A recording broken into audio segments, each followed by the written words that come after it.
the mid-90s, a former investment banker declared that he was going to become the world's biggest online retailer. A university dropout tells us that he will show the consumers which products they want and then step by step revolutionizes the markets for personal computers, music and cell phones. In his student digs, a young man designs a comparison portal for female students, which is now the biggest communication platform in the world, connecting millions of people. And an author who by his own account is hindered by dyslexia becomes a pioneer of commercial space travel. Are Amazon's Jeff Bezos, Apple's Steve Jobs, Facebook's Mark Zuckerberg and Virgin Galactic's Richard Branson extraordinary people? Are they soldiers of fortune, magicians, rare super entrepreneurs who change our lives dramatically? The purpose of research around entrepreneurship is to get to the bottom of this mystery and to explore the seemingly magical about successful entrepreneurs. Successful entrepreneurs are not necessarily male dropouts and secret geniuses. No, the potential for entrepreneurship is in each of us. The entrepreneur we want to send on a journey into an uncertain future is female, and neither a visionary nor a dropout. She doesn't have much money either and no sudden brilliant idea that she puts into action purposefully. And still, she masters the uncertainty like our super entrepreneurs, because she also uses the entrepreneurial method, consciously or unconsciously. The entrepreneurial method, what's that? If Alice were a manager, she would ask herself, what are my goals and which means do I need to reach them? By contrast, the entrepreneurial method begins with the unique means a person already has. These consist of their identity, competences, and contacts. Beginning with these means, one imagines several possible goals to solve specific problems. It's like cooking without a recipe. The super entrepreneur doesn't choose a specific recipe and buys the necessary ingredients. No. Instead, she could look what she can find in the fridge and then makes up various kinds of possible creations. With entrepreneurship, it's not the goals we focus on in the beginning, but the means.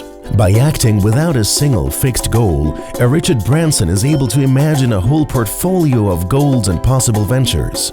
After all, he founded Virgin Records and Virgin Airlines before Virgin Galactic. What's also important, business ideas don't originate in the shower, but develop in multiple numbers when applying the entrepreneurial method. The idea is the easiest part in the founding process, and waiting for the right idea can lead to waiting forever. Our entrepreneur is already equipped with everything she needs for founding a business. She just has to get going and design the future. But there's a lack of money. Not if Alice acts according to the successful method of the super entrepreneurs. Even Jeff Bezos started on a shoestring and funded Amazon with his parents' guarantees, supplier loans, and overdrawn credit cards. In other words, with his available means. Instead of trying to define the expected return like a manager, our entrepreneur defines her affordable loss. Affordable in a financial, psychological, and social respect. Instead of going on vacation, she starts a venture. In small, explorative steps, she employs the available means. Her money, her time, and other people's trust. If she fails at an early stage and at acceptable costs for her.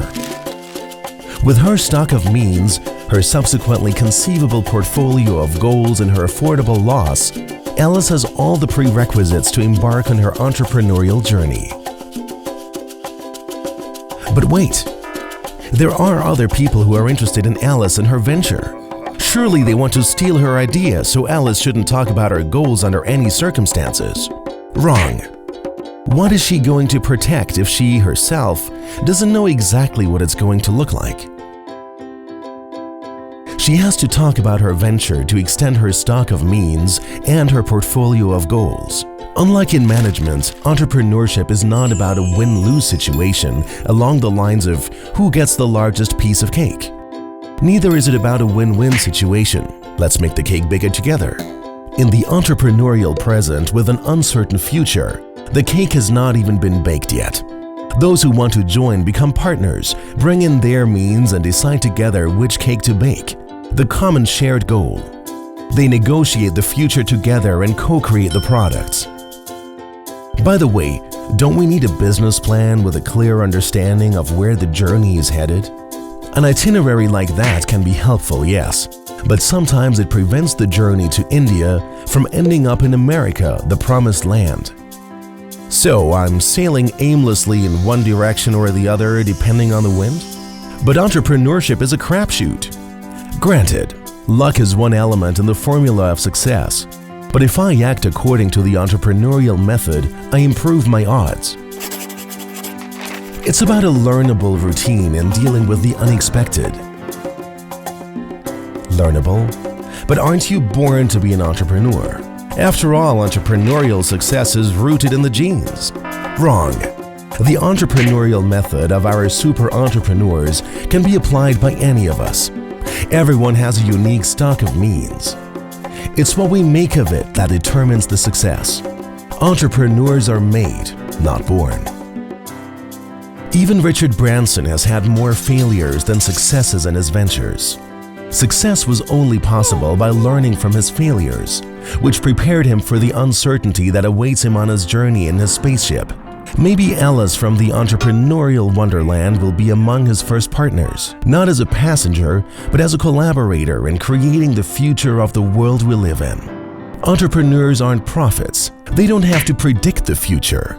They create it. Ready for your own entrepreneurial journey? Here's a short summary. First, entrepreneurship is not an extraordinary phenomenon, but lies dormant in each of us as an entrepreneurial potential to act. Second, according to the entrepreneurial method, I start with the available means. Who I am, what do I know, whom do I know? Not with mystical goals or fictitious ideas, so there's no reason to wait. Third, as an entrepreneur, I don't submit my actions under one great idea. No. On the basis of my stock of means, I constantly develop my imagination about various possible goals for the solution of specific problems. Fourth, instead of an expected return, what do I want to earn? The upside potential, I define an affordable loss, the downside potential, and ask, how much is it worth to me? How much can I afford to lose? Fifth, I don't keep my ideas secret, but exchange my goals on the basis of my means with others. The business idea is the cheapest. There's so many ideas. My stock of means is the most valuable thing in the entrepreneurial process.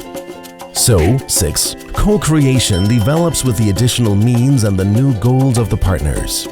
7th, business plans most likely do not reduce uncertainty, but surely prevent reaching unplanned yet desirable goals.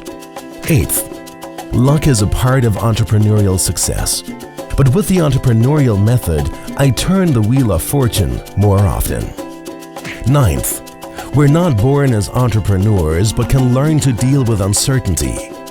10th, if you co-create the future as an entrepreneur, you don't have to predict it.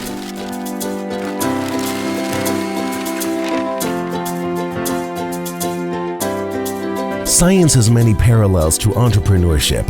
Scientists also experiment to get to the bottom of something new or to create something new. Our entrepreneur Alice is called Sarah Sarasvathy in entrepreneurship research. She's the discoverer of the entrepreneurial method. Other researchers contribute their means and goals to comprehend the phenomenon of entrepreneurship, where new things develop under great uncertainty. What will the entrepreneurial society of the future look like? Don't wait for it. Co-create it.